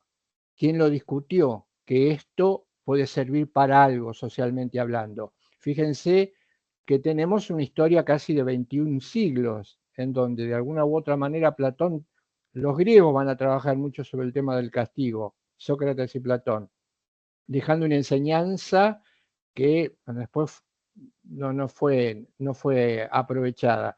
Ellos mismos planteaban cuál es la ventaja del castigo, y socialmente 21 siglos han demostrado que poco y nada. Diría, no quiero ser absolutista en esto, cerrando, pero poco y nada. Ahora, la inercia seguirá por siglos algo que no sirve, poco y nada, seguirá esa inercia, se seguirá manteniendo. ¿Para qué sirve? Y poco y nada, y seguimos caminando. Podría ser que sí, podría ser que no. Si empezamos a pensar, como estamos pensando estas cuestiones en diferentes niveles y en una facultad sobre la validez o no del castigo, tal vez en algún momento esa inercia se rompa. Marina, entonces seguí, así no, después en todo caso volvemos con alguna reflexión más sobre esta, pero no nos olvidamos del dualismo y el monismo. Sí, sí, quería igual antes marcar dos cositas nada más que no quiero dejar pasar esta oportunidad, ¿no? Porque son también temas que venimos trayendo, ¿no? De las clases anteriores, como recién decíamos, el derecho como producto cultural debería ir acompañando, ¿no? De toda esta concepción que tenemos, de esta visión que tenemos de nosotros mismos, ¿no? De cómo nos percibimos. El derecho tiene que ir ahí de la mano, ¿no? Y lo otro y lo más importante, que siempre la filosofía parte y nace de la experiencia vivida, del ser humano en acción. La filosofía surge muchísimo más, florece muchísimo más rápido cuando nosotros nos ponemos a pensar en las cosas que nos pasan, ¿no? En lo que leemos, en lo que vemos, en lo que escuchamos. Entonces, nada, me parece importante remarcar esto de cómo estamos reflexionando sobre cosas que nos pasan, cosas que vivimos, cosas que vimos, y esto es filosofía, esto es hacer filosofía, esto es pensar críticamente. Entonces me parece rico que marcarlo ahora para que lo sigamos haciendo, para que sigamos reflexionando de todo aquello que nos pasa. Y que no necesitamos ni bibliografía, que no necesitamos lectura, que no necesitamos todo eso, que con las cosas que nos pasan ya tenemos un montón de información para reflexionar. No quería dejar de marcar esas dos cositas que me parecen importantes. Y ahora seguimos un poco con la clase sí. Y con el dualismo, que a mí personalmente es uno de los temas que más me interesa, que más me gusta de estas clases, así que también lo aprovecho sí. Muchísimo y me gusta mucho la participación. Igual, sí, tomo lo que decís vos, Marina, también me interpela lo que acabas de decir, porque si vos le sacás esto al derecho, sáquenle esto al derecho. Sáquenle el pensamiento crítico al derecho. ¿Qué queda? Si le sacamos el pensamiento crítico al derecho, intento que se hace, intento que se ha intentado hacer, intento que se repite, cuando de alguna manera se descalifica el pensamiento, la filosofía, como cuestiones ociosas, que no se saben qué hacen, con las que uno pierde tiempo, con la famosa dicotomía moderna que separa el pensamiento de la acción. Fíjense acá, otra dicotomía, otro error moderno. Si yo separo el pensamiento de la acción, aparece el pragmatismo. Entonces lo importante es la acción, pero no el pensamiento. No les prestemos importancia al pensamiento que tiene que ver con el ocio. ¿Para qué la filosofía? Para el pensar. El mundo es acción, ¿no? Entonces es acción ciega, y así nos va por ser acción ciega. Si al derecho le quitáramos la filosofía, ya ni siquiera habría posibilidades de que el derecho nos pudiese dar una mano. Por eso no quería dejar pasar esto último que dijiste, porque me parece perfecto. Si le sacamos esto al derecho, ¿qué queda? Queda un sistema punitivo, una caja punitiva que se mete en nuestras cabezas, con lo que suponemos que entonces resolvemos las cuestiones de la sociedad, como hilando y uniendo lo que acaban de decir ustedes, castigando. Esto es lo que se denomina, lo vamos a ver, lo vamos a pensar, esto es lo que se denomina dimensión punitiva. El mundo está en una ola actual de dimensión punitiva. Todo es sanción, todo es castigo, todo se ve desde el ángulo de la sanción, desde el castigo. Pero como dice Marina, es interesante, igual que el tema del monismo y dualismo. No quería no quería dejar pasar esto que me pareció importantísimo. Ahora sí, Marina.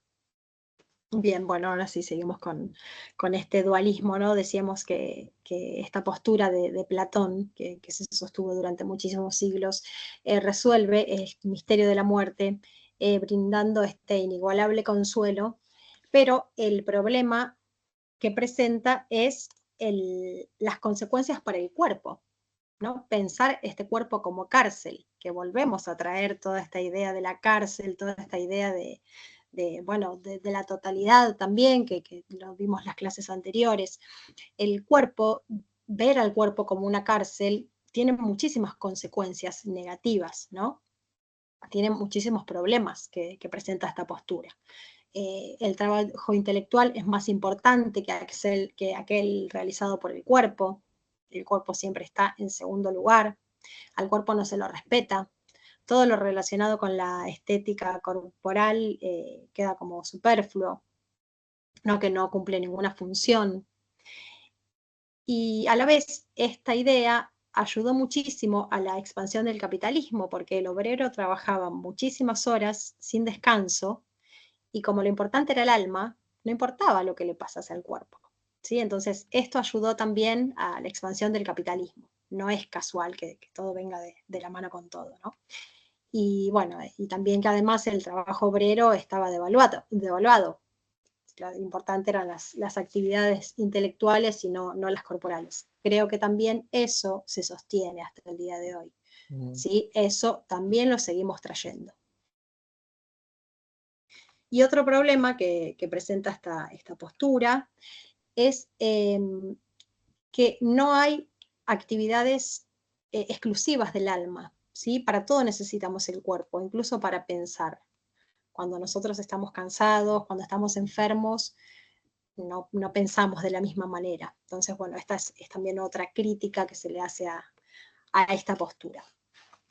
Entonces, el dualismo platónico resuelve bien el tema de la muerte, no resuelve el misterio de la muerte por todo lo que contaba Carlos, pero sí nos consuela en ese punto, pero no logra resolver los problemas de la vida, ¿no? Lo que se presenta en la vida. Otro de los dualismos que vamos a ver en la clase de hoy es el dualismo cartesiano, el que propone Descartes en el siglo XVII. El otro día contamos más o menos, empezamos a hablar un poco de esto, ¿no? Con el yo pienso, luego yo soy, de Descartes. Él dice que pensar, solamente pensar, demuestra su existencia, ¿sí? De ese pensamiento no puede tener dudas. En cambio del cuerpo, como el cuerpo es percibido por los sentidos, y contábamos el ejemplo del remo, o el ejemplo de cuando vemos una persona a lo lejos, pensamos que es Juan y al final es Pedro, ¿no?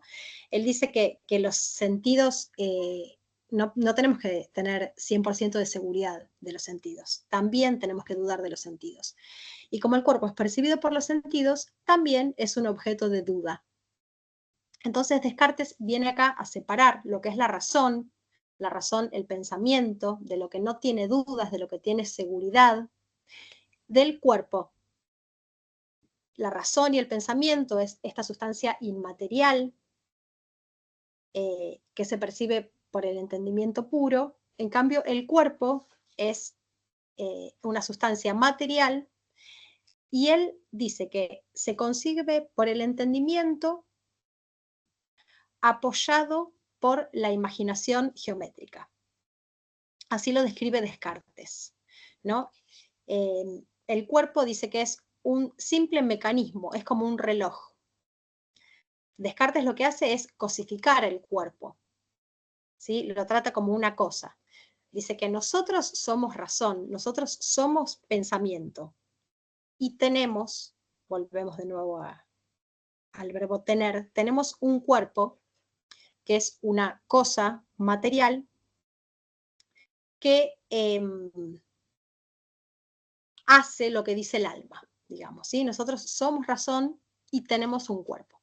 Después vamos a hablar un poquitito de esto, por eso marco bien esto de tener un cuerpo, de este dualismo, ¿no? Entonces acá están los dos principios operantes de este dualismo cartesiano, dualismo de sustancias, que son razón o pensamiento y cuerpo. ¿Sí? Descartes cosifica el cuerpo, lo desnaturaliza, lo reduce a máquina. Él dice que el cuerpo es la máquina de la razón, la máquina del pensamiento. El alma es la conciencia y en ella la inteligencia trabaja en forma autónoma, ¿sí? Él escribe en el discurso del método, que es esta obra que publicó en 1637, les voy a leer este párrafo que acá se ve claramente cómo él divide estos dos elementos. Dice, conocí por ello que yo era una sustancia, cuya esencia y naturaleza toda es pensar, que no necesita para ser de lugar alguno, ni depende de alguna cosa material.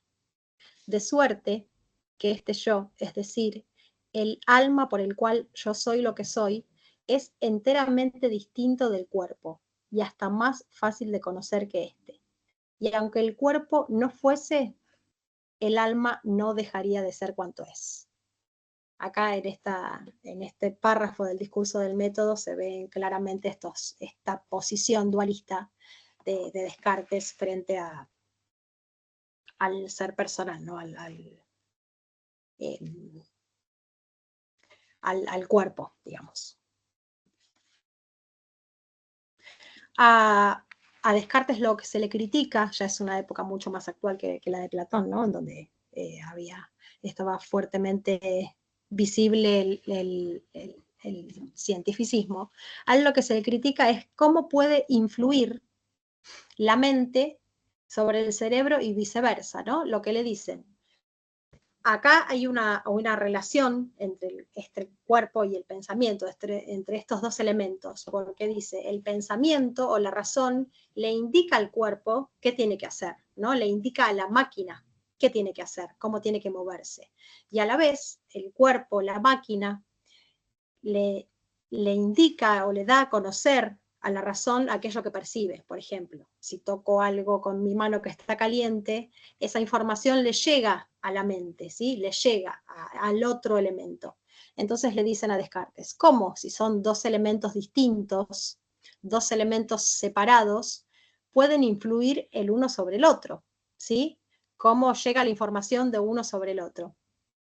Entonces Descartes, frente a esta crítica, muchos años después, escribe otro libro y dice que son dos realidades diferentes, pero que existe una conexión entre el cuerpo y el alma. Él lo escribe en un libro que se llama El Tratado del Hombre, que es de 1662.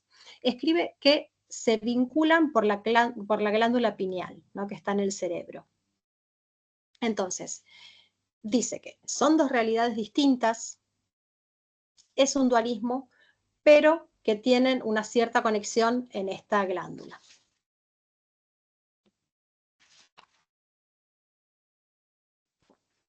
Volvemos a decir lo mismo, ¿no? Que son dos realidades distintas, no dejan de ser dos realidades distintas.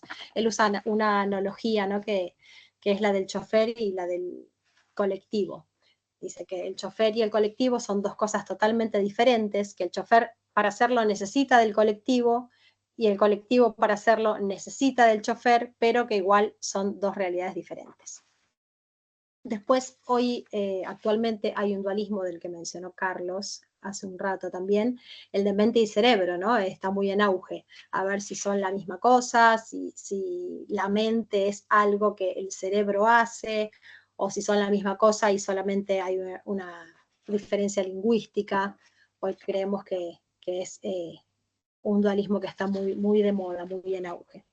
Y frente a estas posturas dualistas, en las que mencionábamos que son dos principios operantes, también se contraponen las interpretaciones monistas, que establecen que hay un solo principio operante acerca de la corporeidad del ser personal, ¿sí? Por un lado, tenemos el monismo idealista, quizás es el más difícil de sostener, el principal exponente es Hegel, que dice que nuestra realidad es la conciencia y el mundo material solo está en esa conciencia. Si todo lo que existe es percepción de nuestra mente, que el cuerpo es un espejismo. Es el más difícil de sostener porque creemos que la existencia del cuerpo es innegable, ¿no? Y por otro lado, y también muy importante en esta temática, es el monismo materialista, que dice que nosotros somos solamente cuerpo. No existe el alma, no hay alma, no hay ninguna actividad que no sea corpórea. Entonces dice que el ser humano es solamente cuerpo, que es materia en su más alto grado posible de organización, ¿sí? Así lo describe Alexander Spirkin. Y el fundamento, como decíamos recién, es que no hay actividad alguna en la que el cuerpo no participe. Acá, perdóname, Daniela, Sí, sí, sí. que acá hay un dato importante, porque materia en su más alto grado posible de organización.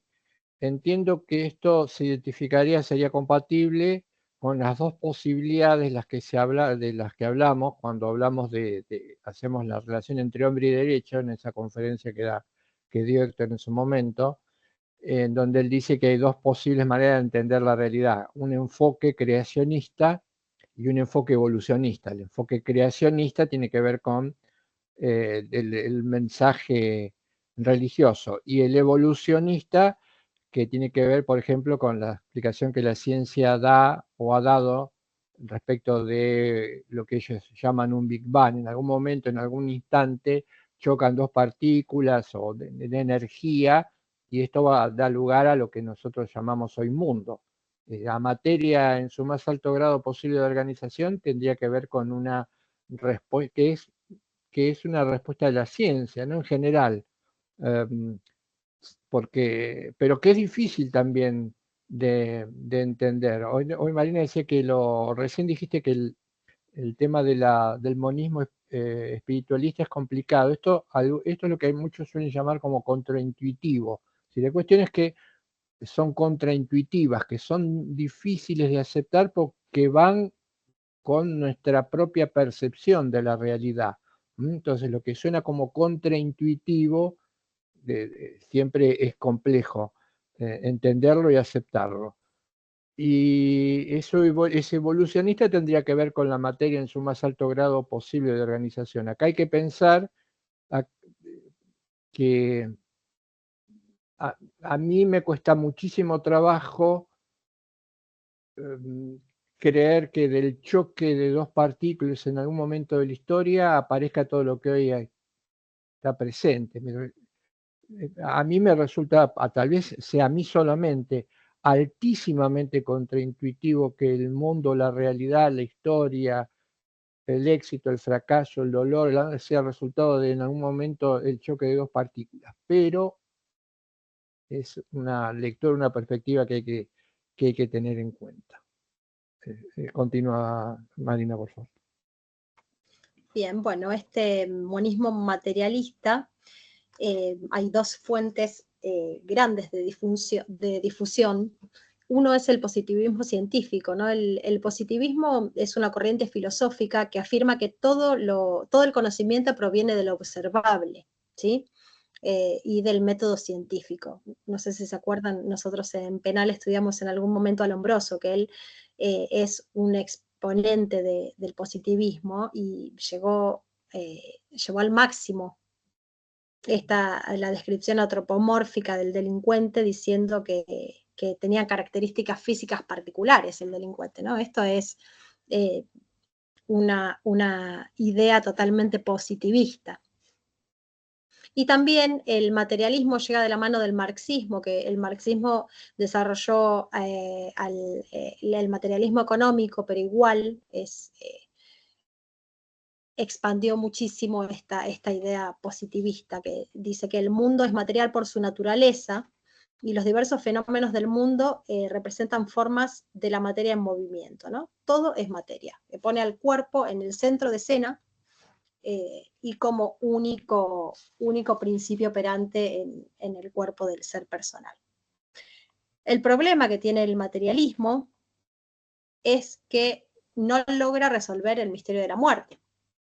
Sí, aferrado a esta idea de totalidad, cuando nosotros morimos, cuando el cuerpo muere no queda nada. Entonces, eso genera como un poco de angustia, un poquito de pensar qué más hay. Entonces, por eso no logra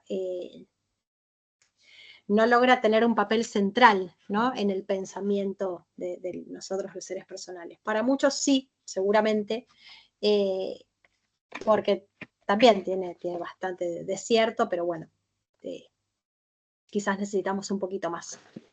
Yo Frente diría, a estas... si me permitís ahí, Sí, sí. que diría que ante esto va a depender también de la etapa en la vida en que uno esté. La mayoría de ustedes son muy jóvenes y creo que pueden avisorar esta idea, pero a medida que pasa el tiempo también resulta difícil pensar, ¿no? Toda una vida y suponer que con la muerte después no hay más nada. Se terminó todo, ¿en qué quedó todo? Eso sí, como decís vos, eh, eso genera existencialmente, eso que lógicamente genera cierta duda. Eh, Llega la muerte y no hay nada más. Eh, digamos que tal vez el materialismo lo que intenta, lo que hace es cortar el problema.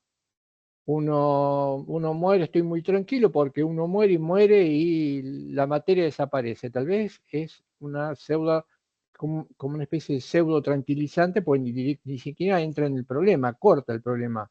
A poco de que uno piense, diga, no queda más nada, mañana no estoy, no queda más nada, eh, también aparece como un poco contraintuitivo. Tenga uno o no influencias religiosas. Y esto sí, es como es como un aguijón que en una determinada etapa de la vida nadie va a escapar de esto. El problema es a lo mejor no prestarle atención al aguijón y hacer como si nada, intentar hacer como si nada. Y además tiene que ver con un problema de trayectoria o de edad. Cuando en algún momento tenía su juventud, esto no era más que una cuestión intelectual. Hoy ya es una cuestión profundamente de interpelación existencial.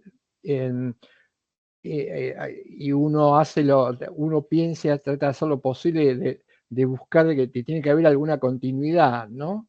Y desvela un poco el hecho, y no, esa continuidad no la encuentro, ¿no? Uno piensa, reflexiona, hay que encontrar esa continuidad. No puede ser que no exista esa continuidad. Y la respuesta no la tienen otros tampoco, ¿no? Eso hace pensar. Esas son las cuestiones que me hizo pensar, tal vez tarde en mi vida, pero me hizo pensar. Realmente encarno y existencialmente descubro que los pensadores tenían razón, ¿no? Esas situaciones límites nos tienen que hacer pensar, aunque no encontremos respuesta por el momento. Adelante, Marina. Bueno, frente a estas interpretaciones dualistas y las interpretaciones monistas, nos parece que llegamos de nuevo a una crisis en la que ninguna de las perspectivas que gravitaron a lo largo de la humanidad logra resolver tantos los problemas de la vida como los de la muerte, ¿no? Entonces parece que partimos de una interpretación de nosotros, de nuestra corporeidad, de dos interpretaciones erróneas. Entonces, bueno, buscando un poquito más, volvemos a proponer una perspectiva dialógica, una perspectiva dialogal, que nosotros creemos que es superadora de monismos y dualismos. Como siempre marcamos, nosotros es la que sostenemos que se asemeja a nuestra esencia, pero obviamente que es para invitarnos a pensar. Lo primero que vamos a hablar de un poco que nuestra corporeidad es innegable, ¿no? Todos existimos como seres corpóreos. Es evidente nuestra corporeidad frente a todos, frente a nosotros mismos y frente a todos. El cuerpo está revestido de humanidad y de la mano de la antropología vamos a aprender y a ver algunos significados de nuestro cuerpo como ser corpóreo, de nosotros como seres corpóreos.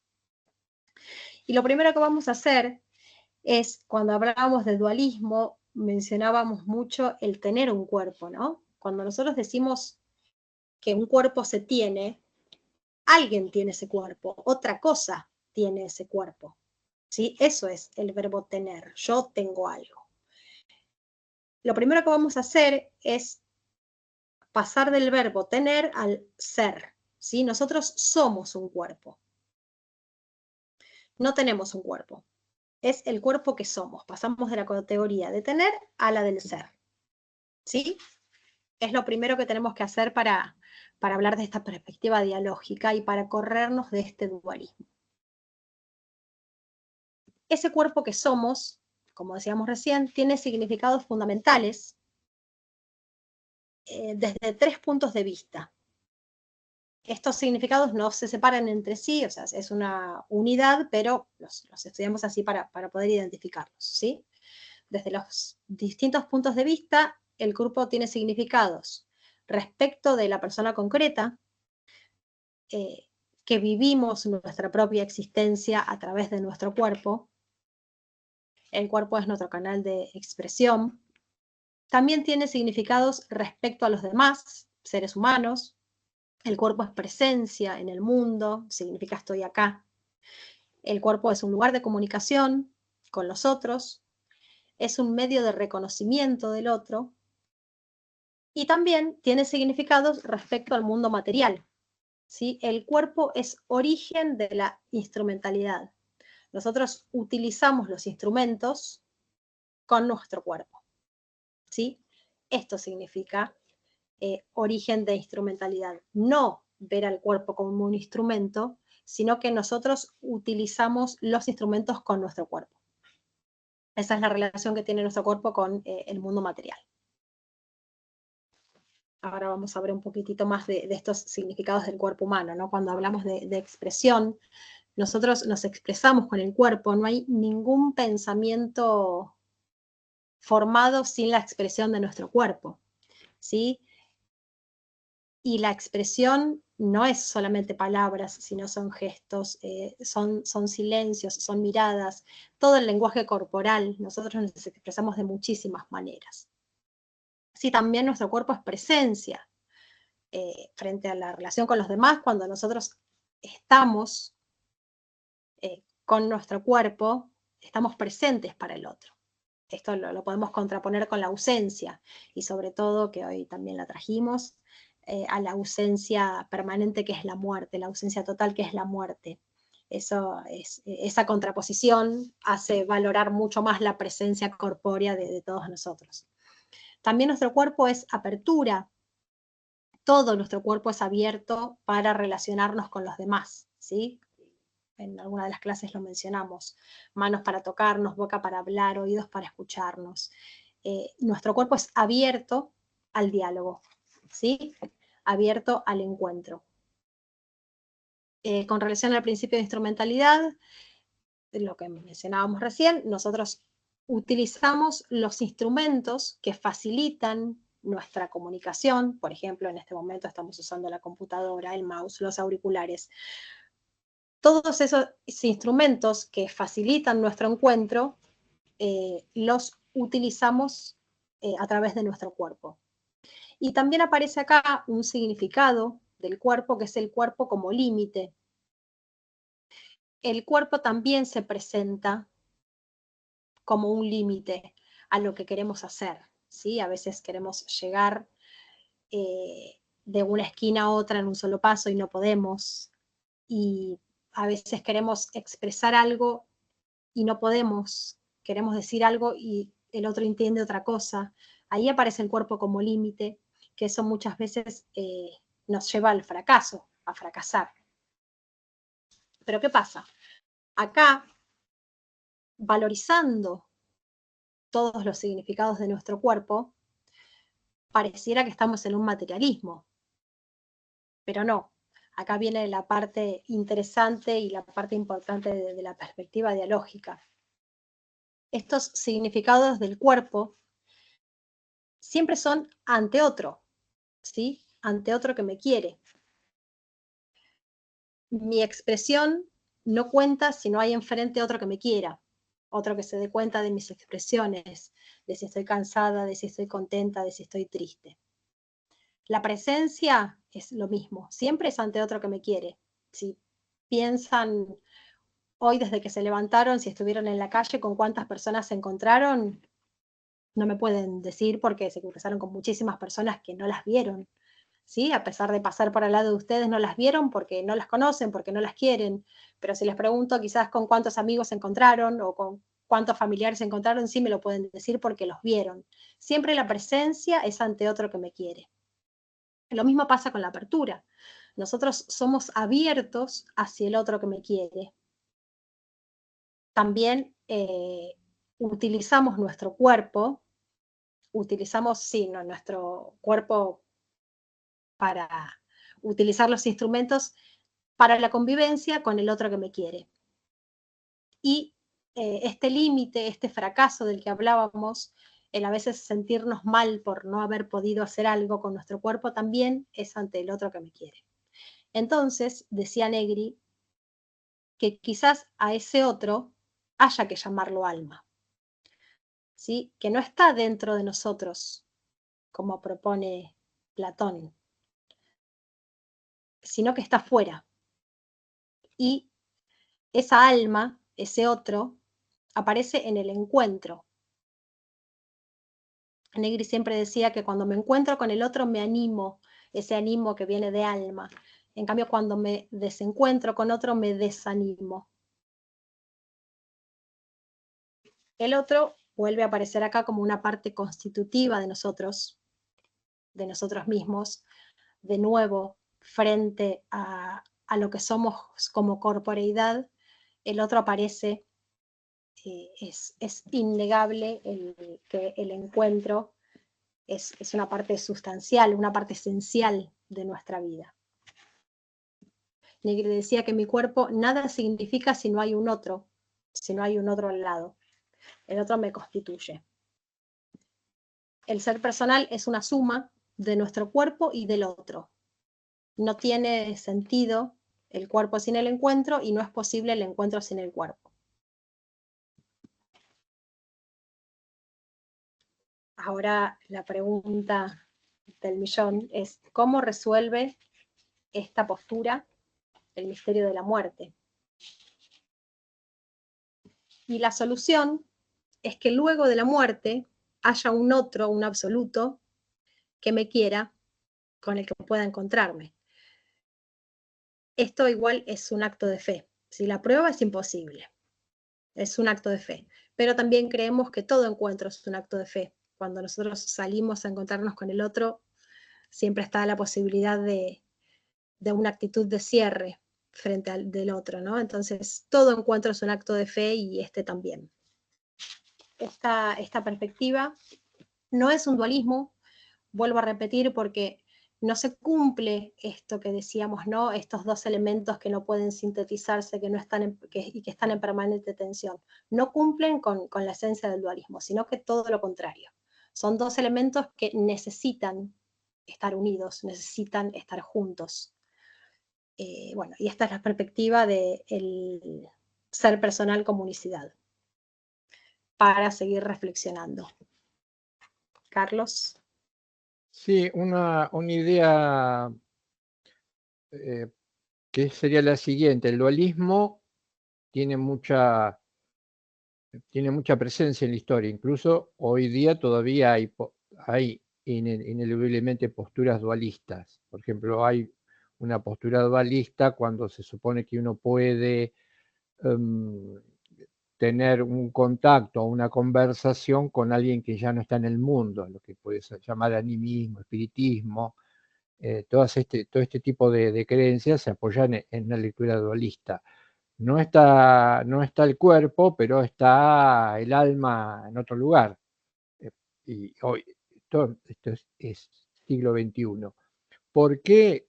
Muchos se preguntaban por qué el dualismo es tan fuerte.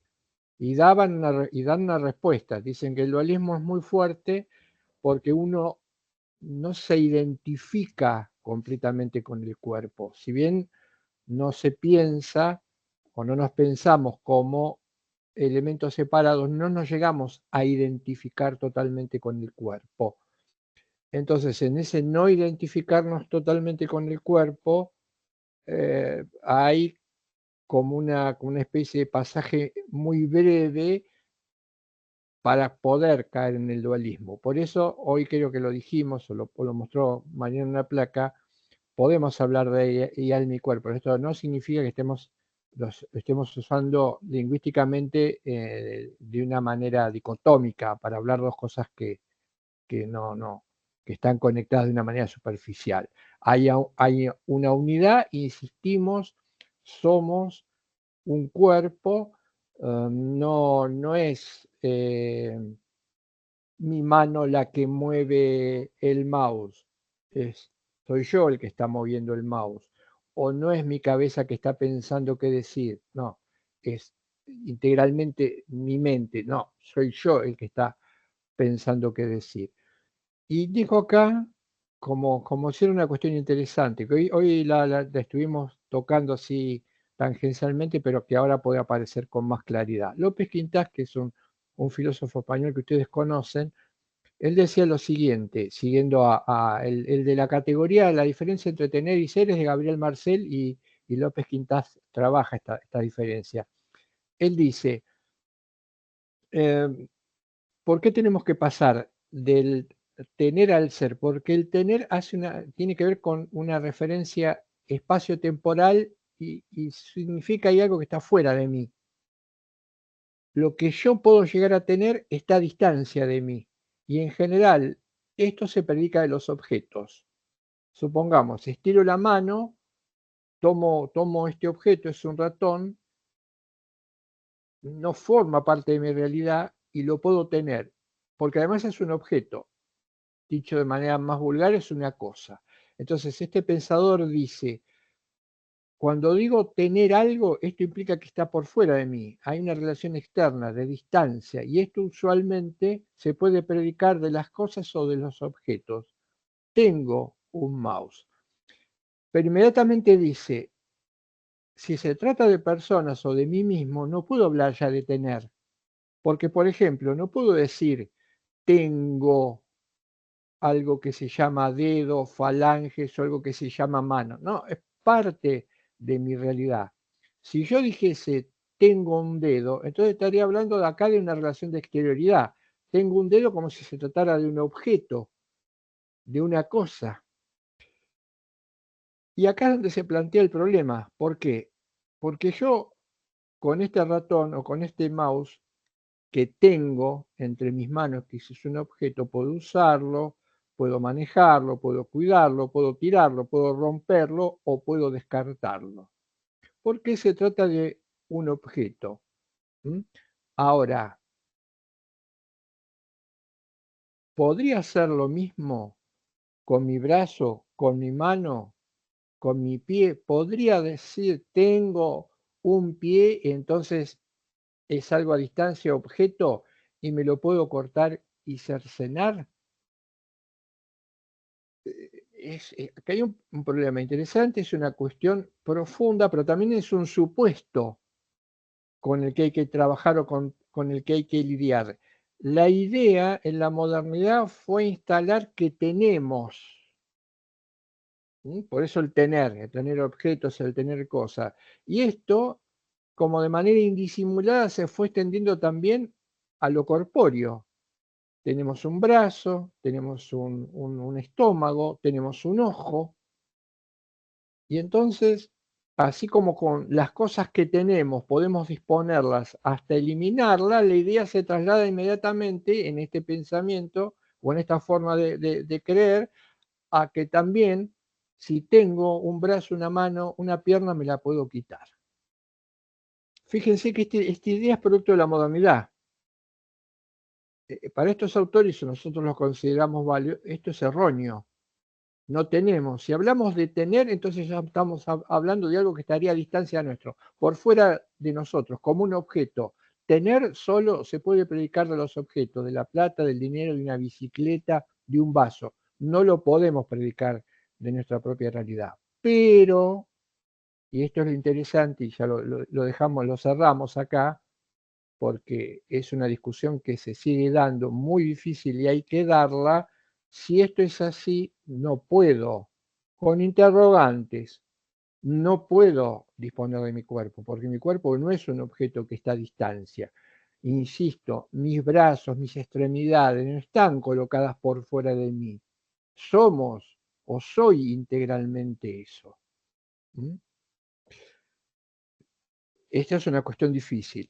Hay que pensarla, hay que repensarla, porque se ha trabajado sobre esto, hay reglamentaciones, pero el problema es que estas reglamentaciones, como no fueron objeto de un debate profundo, muchas veces no se cumplen o son reglamentaciones que nos dejan insatisfechos o fallan por algún lado. Esto es un desafío que seguramente ustedes van a tener que afrontar el día de mañana como operadores del derecho, pero la clave está acá y hay que dar una respuesta, porque esto varía, fíjense la importancia que tiene pensar estas cuestiones, porque cambia diametralmente el enfoque de la vida y de la realidad. ¿Somos o tenemos? Y la discusión como la presento yo, al menos de manera simple, es mucho más compleja y mucho más rica, pero no tenemos tiempo, va a radicar acá. No podemos ser y tener un mismo cuerpo al mismo tiempo. O somos y tenemos. Si estamos en lo cierto y somos, tenemos que dejar de lado el tener. Si estamos en lo cierto y tenemos un cuerpo, tenemos que dejar de lado el hecho del que somos. Pero si admitimos que somos un cuerpo, hay que repensar muchas ideas que la modernidad instaló en los seres humanos. Y es que si tenemos un cuerpo, podemos hacer de él lo que querramos. Y esta es una idea de discusión, en debate, que nosotros desde la dialógica ineludiblemente tenemos que repensar, cuestionar o interpelar. Esto es lo que quería marcar. Entonces, Marina, ¿seguimos o ya cerramos acá con el tema? Decinos qué va a venir. No, ya cerramos, después vamos a hablar en la próxima clase de género y persona. Perfecto. Obviamente que si surgen dudas con la lectura o alguna reflexión posterior, los esperamos y los invitamos el lunes con comentarios sobre lo que charlamos hoy. Muy bien. Gracias entonces. Los Bueno, saludamos. chicos, Gracias. buen fin de semana Chao, para chao. todos. Gracias, buen Un fin de semana. besito. Chau, chicos. Chao, profe. Adiós. Chau. Adiós. Hasta la próxima. Chao. Adiós.